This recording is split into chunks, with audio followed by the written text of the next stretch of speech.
Think about the last time you woke up and actually felt good, not just okay, not just functional enough to reach for your phone, actually clear, alert, ready.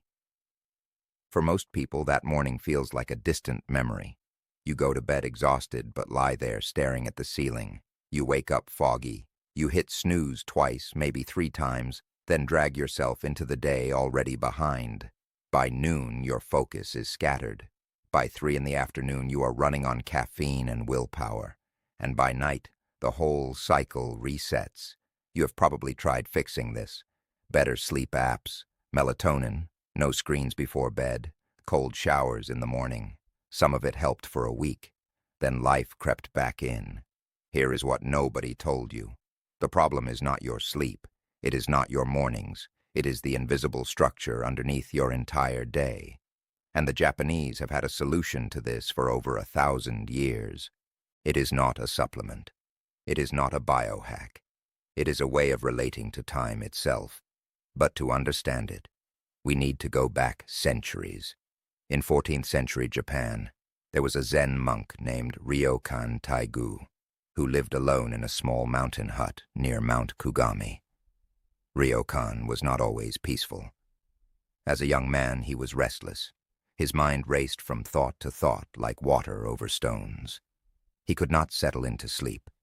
He woke before dawn, but spent those hours in agitation rather than rest. His teacher at the monastery watched him for months before saying anything. One autumn morning, the teacher handed Ryokan a single task. Tend the fire. Light it at the same moment every dawn. Feed it at the same intervals throughout the day. Let it die at the same time each evening. Nothing else, just the fire.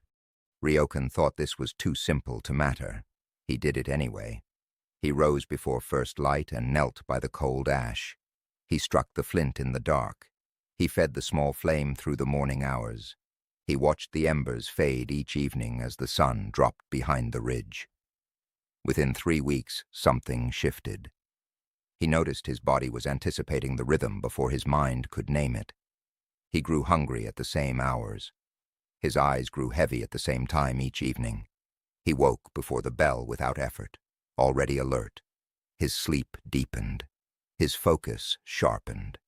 He wrote some of his most celebrated poetry in those pre-dawn hours, poetry still quoted today. The teacher never gave another instruction. He did not need to. What Ryokan discovered was not discipline in the Western sense. He did not white-knuckle his way to better mornings. He did not set 7 alarms or punish himself for sleeping in. He aligned himself with something older than effort. The modern approach to energy and sleep treats the body like a machine you can override. Push through tiredness, catch up on weekends, drink another coffee. We treat rest as a reward we earn, rather than a rhythm we follow. The Japanese approach says something different. It says the body is not a machine, it is a river, and a river flows best when it follows its natural channel. This is the principle of Jikan no Nagare, which translates as the flow of time, paired with the ancient practice of Kisoku, meaning breath rhythm or life rhythm. Together they form the foundation of what modern chronobiology now calls circadian entrainment, the process by which your brain and body synchronize to external time cues repeated consistently. In plain terms, your nervous system is constantly looking for patterns. Give it the same patterns every day, and it stops fighting you. It starts working with you. Here is how it works. The first principle is called Mezame no Toki, meaning the hour of awakening. In Zen tradition, the time you rise is not simply a preference. It is a signal you send to every system in your body. Your brain reads the light entering your eyes in those first minutes and uses it to set your internal clock for the next 24 hours. Cortisol, your natural alertness hormone, should peak within 30 to 45 minutes of waking. But when your wake time shifts by 1 or 2 hours each day, this system loses its anchor. Think of it like tuning a string instrument. When one string is out of tune, the whole chord sounds wrong. When your wake time drifts, your energy, hunger, mood, and sleep all drift with it. The practice is simple. Choose a wake time and hold it every single day, not just weekdays.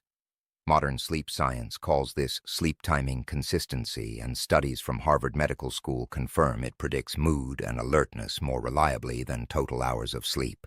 The second principle is Hikari no Nyushu, meaning the receiving of light. Ryokan lit his fire at dawn, not because he needed warmth. He needed light in his eyes within the first few minutes of waking. Japanese morning culture has always emphasized stepping outside, facing the sky, and breathing slowly before beginning any task. What the ancients understood intuitively, neuroscientists confirmed only recently. Specialized cells in the eye detect the blue spectrum of morning light and send a direct signal to the hypothalamus, the brain's master clock. This signal suppresses melatonin and kickstarts the cortisol curve that powers your morning focus. 10 minutes of outdoor light within the first hour of waking is enough. Not sunglasses, not a window. Actual outdoor light on your open eyes. Can you feel how radical this is? All those years chasing better sleep at night, when the lever was actually in the morning. The third principle is Yoru no Shizukesa, the evening stillness. Japanese culture has a word ma, meaning the power of empty space, or the pause between notes in music. Evenings were never meant to be extensions of the workday. They were meant to be a gradual descent, a slowing river finding its delta before meeting the sea.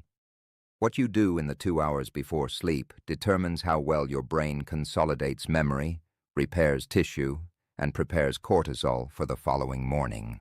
Bright artificial light, emotional stimulation, and unresolved mental loops are not just inconveniences. They are signals telling your nervous system that the day has not ended. The practice is to create what the Japanese call a yoke no junbi, a preparation for dawn that begins the evening before. Lower the lights, reduce the noise, let the day complete itself.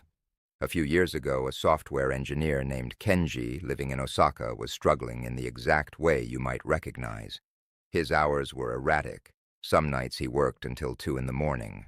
Other nights he collapsed at 9 out of pure exhaustion. He drank strong coffee to start every morning. His sleep tracker showed he was getting 7 hours on average, but he felt like he was running on 4. He tried every modern fix. Supplements, blackout curtains, weighted blankets, a new mattress. Nothing solved the core problem. Then a senior colleague, a man in his 60s named Haruto, who had worked in tech for decades and never seemed tired, told Kenji something simple. He said the problem is that every day your body thinks it is meeting you for the first time. Haruto explained the concept of ma, not just the silence between tasks, but the structured rhythm that gives the body a sense of continuity. He suggested 3 things, and only 3. Wake at 6 every morning, including weekends. Walk outside for 10 minutes before doing anything else. Begin a dim light wind down at 9:30 each evening. Kenji resisted at first, especially the weekend part, but he committed to 30 days. The first week felt like nothing.